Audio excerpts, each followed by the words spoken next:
على من أطاعه واتبع رضاه المنتقم ممن خالفه وعصاه.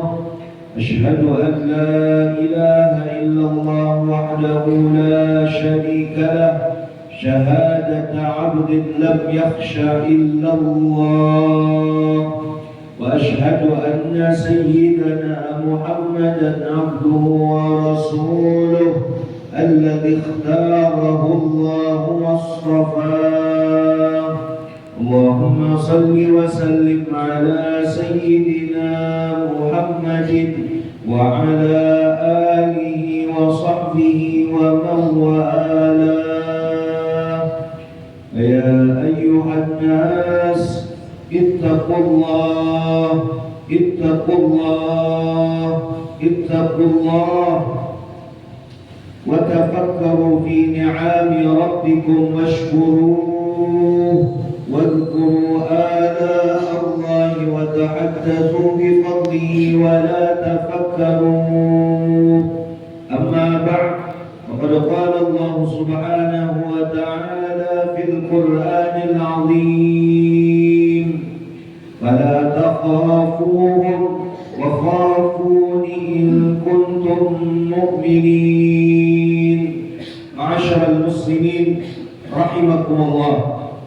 Dalam kesempatan yang mulia ini, marilah kita kembali untuk saling mewasiatkan diri kita masing-masing untuk meningkatkan ketakwaan kita kepada Allah Subhanahu wa taala dengan melaksanakan segala perintah-perintah Allah dan menjauhi larangan-larangan Allah Subhanahu wa taala dengan semata-mata mengharapkan rahmat dan ridha-Nya Allah, baik itu di dunia ini dan terlebih lagi di akhirat nantinya ketika kita bertemu dengan Allah Subhanahu wa taala.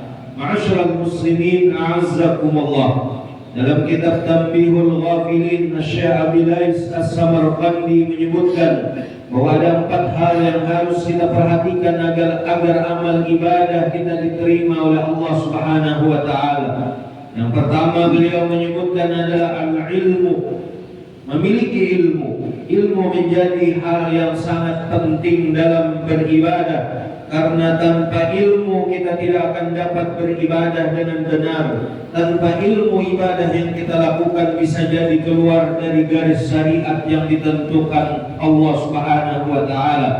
Dalam sabdanya Rasulullah sallallahu alaihi wasallam mengingatkan pentingnya ilmu, sebagaimana beliau menyampaikan yang diriwayatkan oleh Imam At-Tirmidzi radhiyallahu anhu: fadlul 'alimi 'ala al-'abidi ka fadlil qamari lailatal badri 'ala sa'iril kawakib. Yang maksudnya, keutamaan orang yang berilmu yang mengamalkan ilmunya atas orang yang ahli ibadah adalah seperti utamanya bulan purnama atas semua bintang-bintang yang ada di langit. Ma'asyiral muslimin hafizakumullah. Kemudian yang kedua adalah niyah, yaitu niat yang benar dalam melakukan amal ibadah di dunia. Niat menjadi hal yang sangat penting untuk diperhatikan. Niat menjadi penentu apakah ibadah kita memiliki nilai atau tidak di sisi Allah Subhanahu wa taala. Amal ibadah kita bisa ibaratkan seperti angka 0. Berapapun angka 0 yang berjajar tak akan ada memiliki nilai kecuali di depan deretan 0 tersebut kita awali dengan angka selain 0. Angka yang bernilai itulah yang dinamakan niat. Jika kita memiliki angka 0 sebanyak 6, diawali dengan angka 1, maka nilai 1 juta yang akan kita dapatkan. Rasulullah sallallahu alaihi wasallam bersabda, "Innamal a'malu binniyati." Sesungguhnya setiap amal bergantung pada niatnya. Ma'asyiral muslimin hafizakumullah. Selanjutnya yang ketiga adalah as-sabru 'indal amal. Amal ibadah yang kita lakukan tentu tidak semudah membalikkan telapak tangan.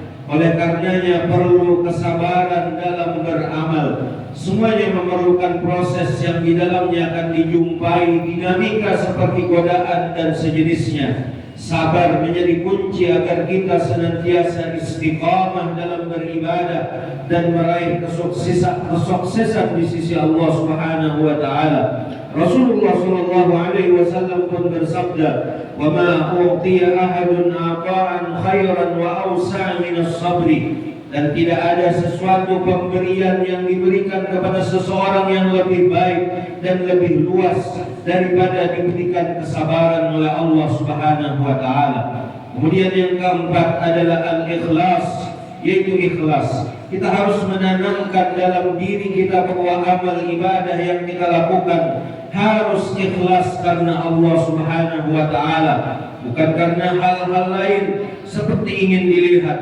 dipuji dan mendapatkan imbalan dari manusia. Dalam kitab Risalah Al-Qushairiyah disebutkan bahwa ikhlas adalah melakukan sesuatu hanya karena Allah, bukan karena manusia. Al-ikhlas tasfiyatul fi'li an mulahadhatil makhluqin. Artinya ikhlas adalah memurnikan diri dan kepada Allah Subhanahu wa taala daripada pandangan sekalian makhluk. Boleh dikatakan tidak ada keinginan untuk minta pandang ataupun karena pandangan manusia, baik itu beramal ataupun meninggalkan amal. Semoga Allah Subhanahu wa taala memberikan kita taufik dan hidayahnya serta inayah dan pertolongannya sehingga kita bisa melaksanakan ibadah sesuai tuntunan apa yang disyariatkan oleh Allah Subhanahu wa taala lewat baginda kita Rasulullah sallallahu alaihi wasallam. Amin. Allahumma amin. Alhamdulillah wassalatu wassalamu ala Rasulillah Sayyidina wa Maulana Muhammad ibn Abdullah wa ala alihi wa sahbihi wa mawala. Usikum wa nafsi bittaqwallah wa idza quri'a al-Qur'an fastami'u lahu wa ansitu la'allakum turhamun. Minasy syaithanir rajim. Bismillahirrahmanirrahim. Wal 'asri innal insana lafi khusr إلا الذين آمنوا وعملوا الصالحات وتواصوا بالحق وتواصوا بالصبر. بارك الله لي ولكم بالقرآن العظيم ونفعني وإياكم بما فيه من الآيات والذكر الحكيم وتقبل مني ومنكم تلاوته إنه هو السميع العليم. أقول قولي هذا وأستغفر الله العظيم لي ولكم ولسائر المسلمين والمسلمات والمؤمنين والمؤمنات فاستغفروه إنه هو الغفور الرحيم.